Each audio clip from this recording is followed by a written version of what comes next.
Ho tanterahana ny volana oktobra avy izao kosa ilay festival chant de chorale andiany voalohany nisokatra androany ny fisoratana anarana ary ferina ho roapolo ihany ireo antoko-pihira andray anjara ao anatin'izy ity ny 360 miaraka amin'ny canal 7 no isan'ny tompomarika amin'ny fikarakarana.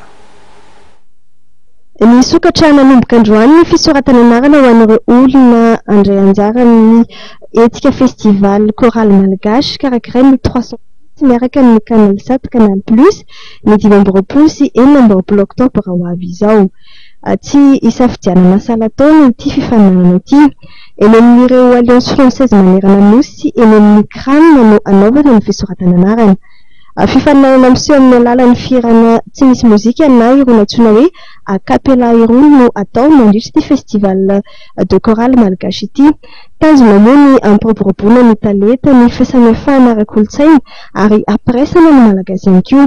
Dans tous les pays, est une représentation de l'identité multiple de la culture malgache du nord au sud et de l'est à l'ouest.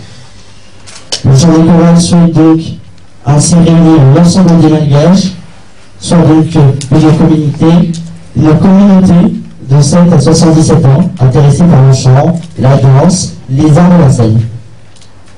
Tout cela contribuera également à la réconciliation nationale de Madagascar, qui est en train d'être bâtie, liée à la culture et à l'esprit de rassemblement, qui est le symbole de l'unité et de fraternité. Il faudrait également noter que les chorales interpréteront des morceaux de variété ou des morceaux folkloriques ou aussi des morceaux populaires.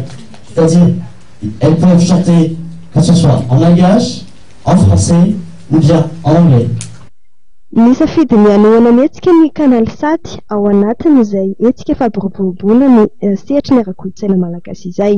Tanay hoe lafinaritra zany lafinaritra le etika dia izay natonga anay hoe nandray anjara nanoana an'zareo amin'ity etika amin'ny concours chant de chorale ity. Teo aloha zany nanao sport, nanao zay ny top, nanao zay ny etika zakazaka bicyclette dia amin'ity zany mba hanovana kely dia anao ndraiky koa zay zany ny ao anatin'ny lafiny kulturaly zay ka fara ny fanazany anjara. Misy ihany koa zany ny hoe araka ny lazainy amin'ny teo hoe andefasana an'le etika amin'ny canal plus fa zay zany mbola miankina amin'ny fahafahana ara-teknika sy ny validation éditoriale no ialana tsiny amin'le teny vahiny zany hoe andefasana azy amin'ny canal vahiny.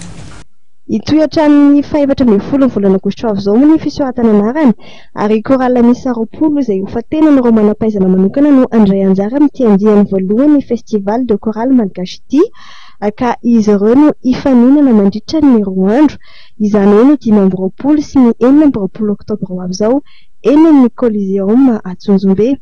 Marina moa fa misy ny loka atolotra ho an'ireo telo voalohany ary ny loka goavana ho an'ny tarika izay mahazo ny voalohany kosa dia lela vola mitetina hatrany amin'ny 15 tapitrisa ariary.